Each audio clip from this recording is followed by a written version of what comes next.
Perkenalkan, nama saya Safrida Siagian.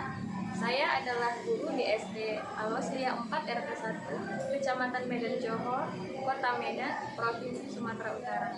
Dan saya adalah salah satu mahasiswa PPG dalam jabatan Angkatan 4 tahun 2021 LPTK Universitas Negeri Gorontalo dengan NIM 120122158. Pada kesempatan hari ini, Senin 6 Desember tahun 2021, saya akan melaksanakan praktik pembelajaran untuk memenuhi tugas ujian kinerja PPG dalam jabatan Angkatan 4 tahun 2021. Berikut video pembelajaran saya, mohon saran dan masukannya.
Semangat belajar pada pagi hari ini?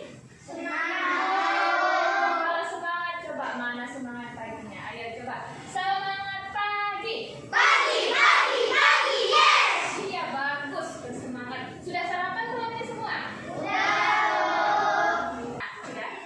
Nah, anak-anak ibu, walaupun kita saat ini sudah belajar tatap muka, secara tatap muka ya, tidak dari rumah lagi. Tapi ingat, kita tetap harus menjaga kesehatan dengan mematuhi protokol kesehatan, yaitu menerapkan 5M. Ayo, yang pertama apa? Yang kedua? M yang ketiga? M yang keempat? Ya, membatasi mobilitas. Yang kelima apa, nak? Menjauhi kerumunan. Ingat ya, harus selalu menjaga kesehatan dengan cara mematuhi protokol kesehatan. Nah, sebelum kita memulai pelajaran pada pagi hari ini, ada baiknya kita berdoa dulu ya. Nah, siapa yang mau memimpin doa ke depan? Ayo. Ya, boleh. Hasbi, silakan. Sebelum belajar, kita berdoa dulu ya teman-teman.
menyanyikan lagu wajib nasional ini ialah untuk menimbulkan rasa nasionalisme dan patriotisme di dalam diri kita. Juga untuk menghargai jasa para pahlawan yang terdahulu ya.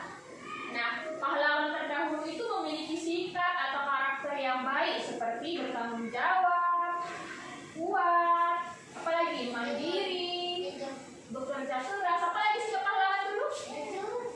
Jujur, iya betul. Nah, ibu harap anak-anak ibu juga memiliki sikap yang seperti itu ya Pak Kim, duduk yang bagus nah. Ayo coba, siapa yang mau memiliki sikap yang jujur? Siapa yang mau jadi orang yang bertanggung jawab? Kalau mau menjadi orang yang bekerja keras? Iya, semuanya bisa kita miliki ya. Karakter seperti itu bisa kita miliki.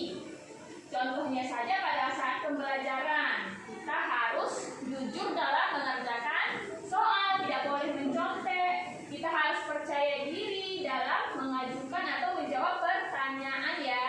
Bisa nak? Bisa. Ayo semangat. Kita akan mulai pembelajaran. Maka dari itu, ayo siapkan alat tulisnya, keluarkan bukunya, keluarkan pulpennya. Siapkan di atas meja semua.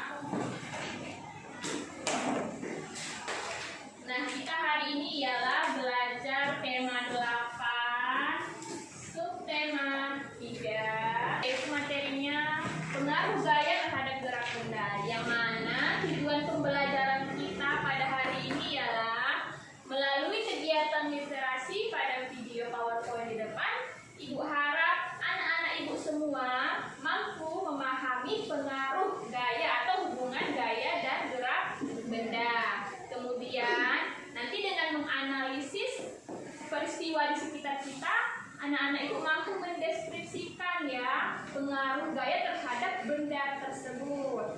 Kemudian nanti melalui percobaan dan berdiskusi juga ya, Ibu harap anak-anak Ibu mampu menganalisis peristiwa pengaruh gerak apa yang ada pada percobaan tersebut.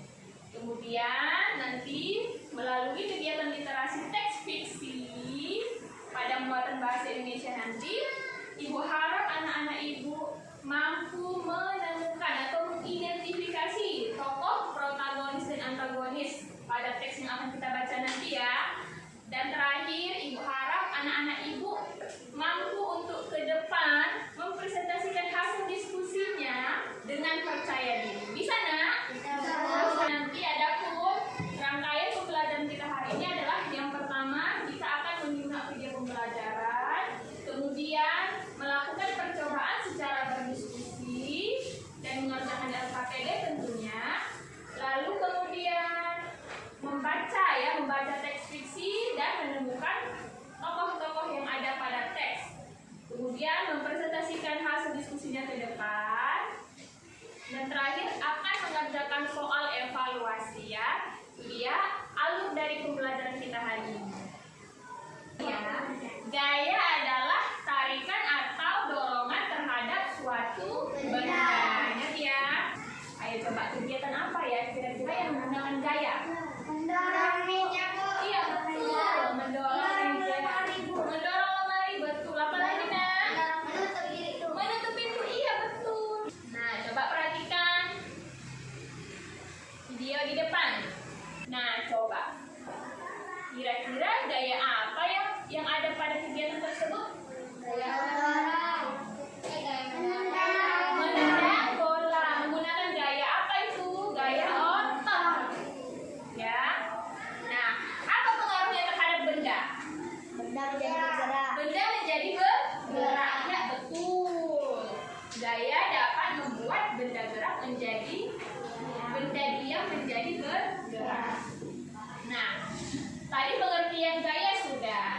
Coba siapa sih yang masih ingat apa jenis-jenis gaya? Yang pertama ada gaya apa yo? Gaya otot. Gaya otot itu ialah apa?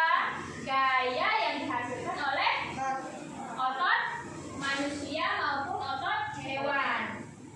Zahra, contoh kegiatan yang menggunakan gaya otot apa ya? Siapa yang tahu? Menendang. Menendang bola. Ayo apa lagi? Contoh kegiatan yang menggunakan gaya? Mendorong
Wah, mau banget. Pasti seru kalau ajak Pak Patok dan Danang juga.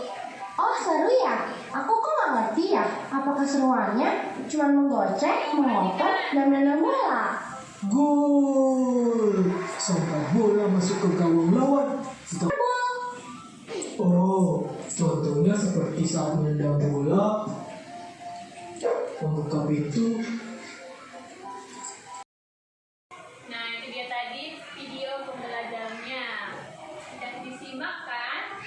Nah, coba kita ulangi kembali ya. Pengaruh gaya terhadap benda. Tadi pengertian gaya itu apa ya? Masih ingat tidak? Ayo apa? Gaya adalah layuan atau pengaruh terhadap suatu benda. Ya. Yang pertama ialah gaya dapat membuat benda diam menjadi bergerak. Nah, contohnya itu apa ya? Apa ya yang benda diam itu bisa menjadi bergerak? Ayo, kegiatannya apa? Menendang bola. Menendang bola, iya betul. Menendang bola. Pertama bolanya tadi diam di satu titik. Tiba-tiba diberikan gaya berupa tendangan. Bolanya bergerak atau tidak, Nak? Bergerak. Kemudian ada gaya dapat mengubah arah benda. Gaya dapat mengubah arah benda. Ayo, siapa yang tahu contoh kegiatan apa yang menunjukkan bahwa gaya itu dapat mengubah arah benda? Ayo. Bermain raket, betul. Bermain raket, main badminton misalnya, bolanya melayang ke arahnya. Tiba-tiba pemain yang ini menangkisnya. Berubah arah atau tidak bolanya? Nah, berubah. Diberikannya gaya berupa tangkisan. Maka arah bolanya yang seharusnya tadi menuju ke dia, setelah diberikan gaya berupa tangkisan, maka bola itu akan berubah arah ke depan, ya kan? Kemudian ada gaya dapat mengubah kecepatan gerak benda. Nah, gaya dapat membuat benda bergerak menjadi diam. Tadi ada benda diam menjadi bergerak. Sekarang kebalikannya, benda bergerak menjadi diam. Contohnya apa? Kira-kira? Menangkap bola, betul. Atau si Aditya menendang bola. Tiba-tiba si Ibnu diinjaknya bola yang menggelinding yang ditendang si Aditya tadi. Bolanya menjadi diam atau tidak? Iya. Karena apa bisa diam, Nak? Karena diinjak. Diberikan gaya berupa injakan. Injakan itu gaya apa? Menggunakan gaya apa? Gaya otot. Iya betul, gaya otot. Nah, yang terakhir ada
perpindahan juga pakai spidol ya.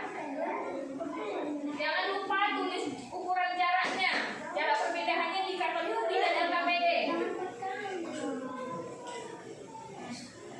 Mana spidolnya? Ini. Iya, garis pakai spidol. Biar kelihatan. Iya.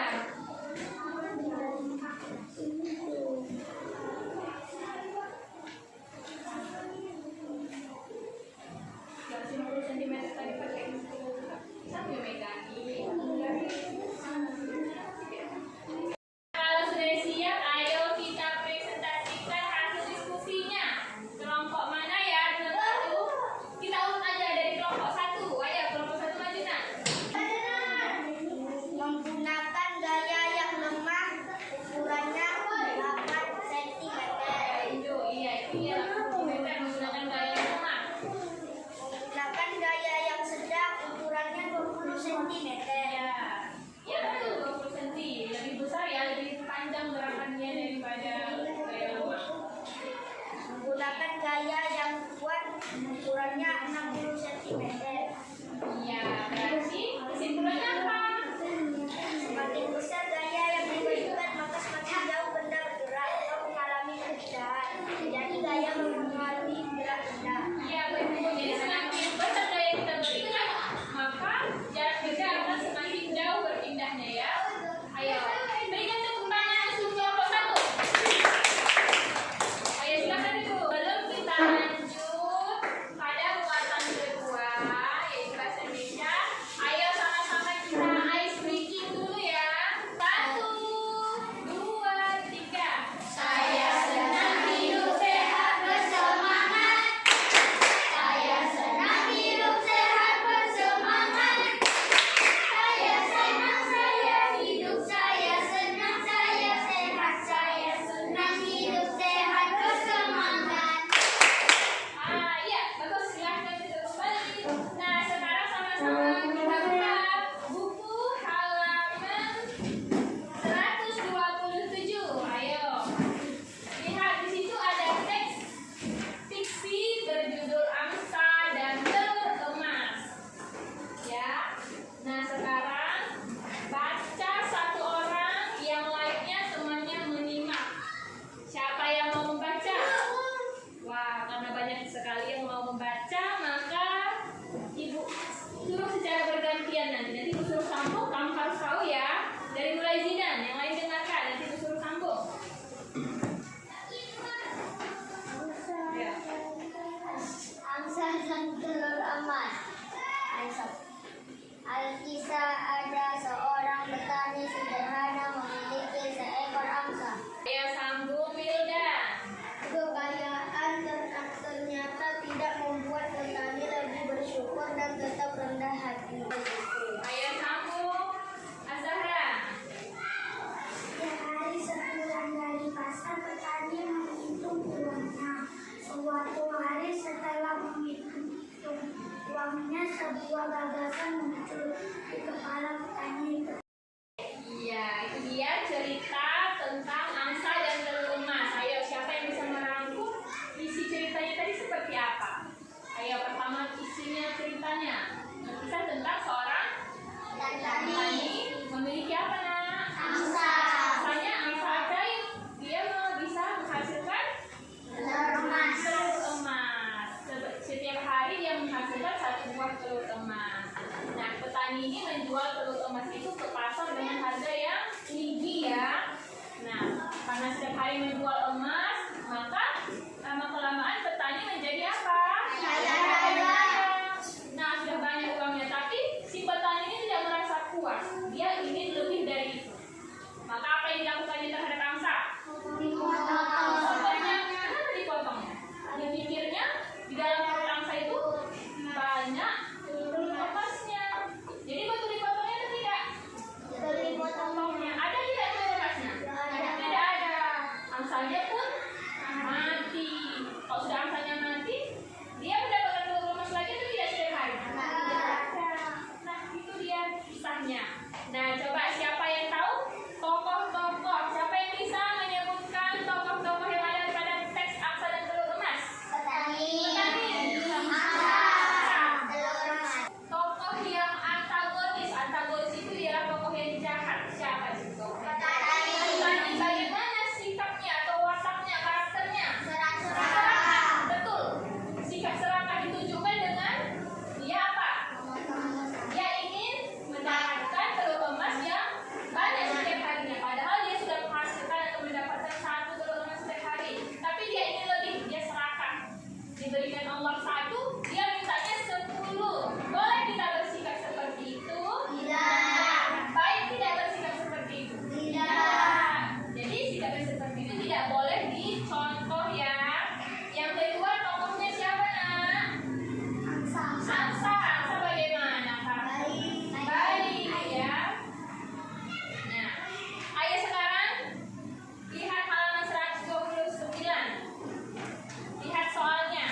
menjadi orang yang serakah ya.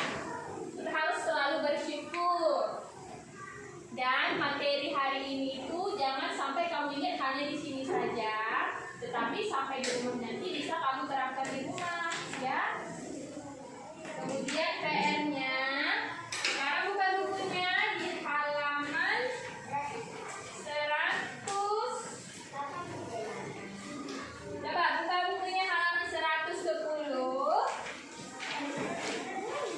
Halaman 110 buka bukunya. Nah, di situ ada soal yang harus kamu kerjakan. Nah, soal-soal tersebut kerjakan di rumah ya. Itu PR-nya, dikumpul besok. Jangan sampai ada yang tidak mengerjakan ya. Nah, setelah ditandai, sudah ditandai PR-nya? Setelah itu simpan bukunya, simpan peralatan tulisnya. Nah, untuk materi selanjutnya itu ialah tentang energi ya. Jadi materi selanjutnya yang kita bahas adalah tentang energi besok. Ya. Nah, sebelum pulang sebaiknya kita itu berdoa dulu ya, biar di jalan kita diberikan keselamatan. Ya, siapa anak ibu yang mau memimpin doa pulang ke depan? Ya, boleh, silakan maju.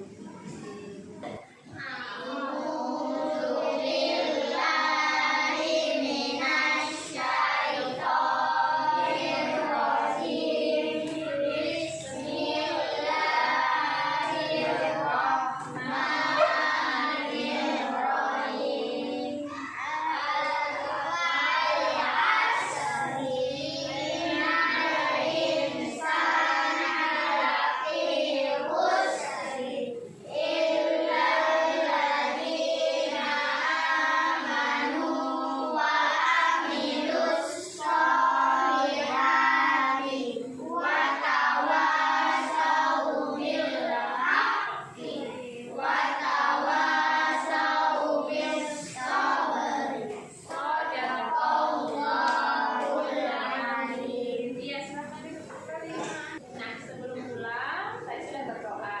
Saya berharap pelajaran hari ini tidak hanya kamu ingat dan kamu ketahui hanya di sini saja dan saat ini saja. Berharap pelajaran ini bisa kamu ingat sampai di kelas 5 dan di kelas 6 ya. Nah, nanti kalau begitu pulang kamu tidak boleh ya jalan ke sana, jalan ke sini, singgah ke sana, singgah ke sini. Kamu harus langsung pulang, ganti seragam sekolahnya, kemudian kerjakan apa